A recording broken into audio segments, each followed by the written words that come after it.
Early last year, my father and I traveled down to do some charity work in a small town that was flooded from recent rainfall. We had gathered a truckload full of donated clothes and items to help families get back on their feet. The first night, we stayed in a hotel that had a perfect view of the ocean. That night my dad and I stayed up watching the Blair Witch Project on my laptop using the hotel's free Wi-Fi. Let's just say I didn't get much sleep. The next night, my mom had booked us a room at a motel. Seeing as we didn't expect to stay a second night, it was 100 meters away from a trailer park, and the property overlooked a large lake. The area was tucked away from the public and was surrounded by trees. My mom claimed that everywhere else was fully booked, so we had no other options. We met the two managers who ran and lived at the motel. There was an old lady who was sweet and informed us about everything we needed to know, including the fact that the lake hadn't been full for 20 years. Her husband, however, looks like he was taken straight from a serial killer movie, him being the serial killer. He never spoke a word to us. He never smiled. His wrinkles melted on his face, and he had dark rings around his eyes. That's when my dad and I started to have an uneasy feeling about that place. The rest of the day went by in a blur, so my dad and I went out for pizza and a movie to avoid going back to that place as much as possible. Once we arrived back at the motel, it was around 8 p.m., and it was completely dark. As we went to the back of the truck to get our luggage, we found a bag of children's clothes hidden underneath a spare tire. We began to walk the bag over to the trailer park, thinking that a family may get good use out of it, when I felt the sudden urge to go back to the motel, seeing as we watched a scary movie last night, coincidentally, about teenagers encountering a witch in the woods. We went to the front desk with the bag and asked the creepy old manager if we could leave it to donate to the trailer park, seeing as they were neighbors, and we had to leave early in the morning to go back home. His eyes widened, and he shook his head while saying no. There's no way in hell. I refused to go there. Then he walked off. Dad and I just looked at each other, saying with our eyes, what the hell just happened? We then decided to drop it off in the charity bin. Back home, we went to sleep once we had all our showers, which was about an hour or so later. I specifically remember waking up at 2:17 a.m. because of Dad snoring. I stayed up, reading a book on my phone, my body faced towards the door. I also remember hearing cars speeding up and down the driveway that night. I let the thought slide, thinking it was just some guys goofing off. That assumption later vanished, after I noticed a bright blue light appear through the cracks on the top and bottom part of the door, and silent whispers coming from the other side that I was unable to decipher. I was too scared to even move. I was frozen in the spot. My heart was beating in my throat, and my hands were shaking, and I mean literally shaking. I heard the door handle begin to rattle, and that's when I knew that this wasn't going to end well. The light then disappeared, followed by complete and utter silence. I was still frozen in that spot for another 3 minutes, which felt like hours, before I woke up to my dad and told him everything that had happened. He then left and explained to me that earlier in the night, he couldn't sleep due to hearing scratches in the walls right beside our bed. I was confused and didn't believe him until he put his finger to his lips while saying SHH. Do you hear that?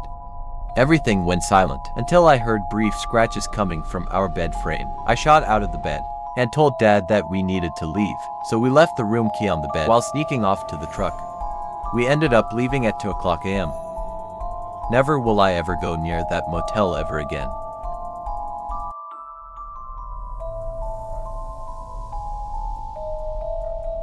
Long story short, my ex-girlfriend and I had a pretty explosive relationship, and we didn't get along very often. We were on this weekend trip in the mountains just to go sightseeing and hiking because we thought it would be good for us.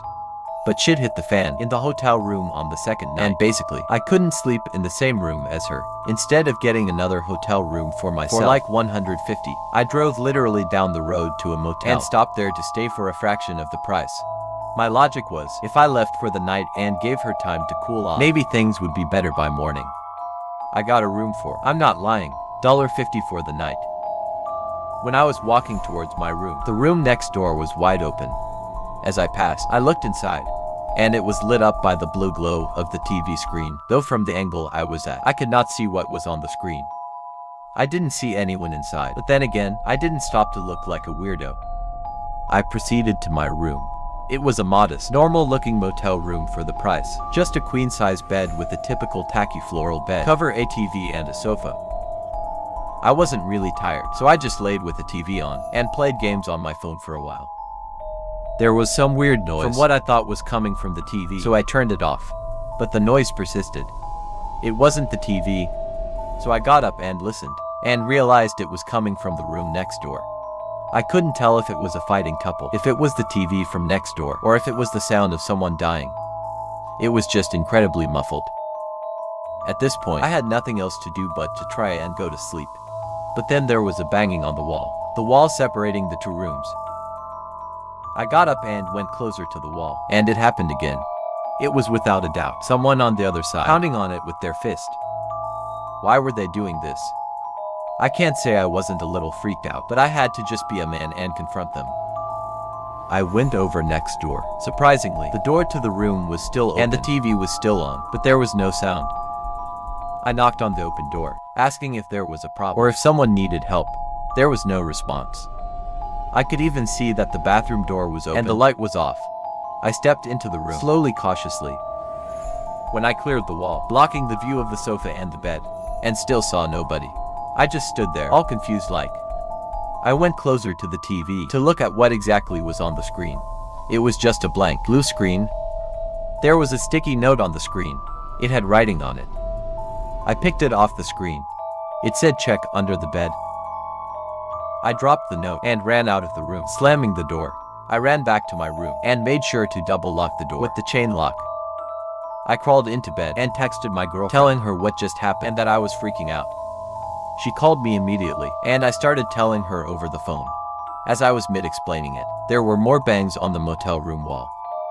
She heard it clearly because I put it on speaker. I started freaking out, and she told me to run to my car or to the front desk. I chose to run to the front desk so I could get my money back. I told the guy at the front desk that he should go to the room next to mine and kick the person out, but he looked at me and left and said that there was no one on either side of that room. He seemed to know immediately that they were both vacant. I told him he needs to check it out and that I needed my money back. So he went with me, with the key to the room in his hand, and unlocked the door. But now the TV was off, and the room was dark. He walked inside and checked under the bed, as the note had said. Even the posted note that I dropped on the floor was gone. He refused to refund me, but it was $50. I didn't care. I left and went back to the hotel, to my girlfriend, and was glad to hug her and sleep in the same bed as her. I don't know what I witnessed in that motel room. I don't know who or what was under that bed, and I don't want to know.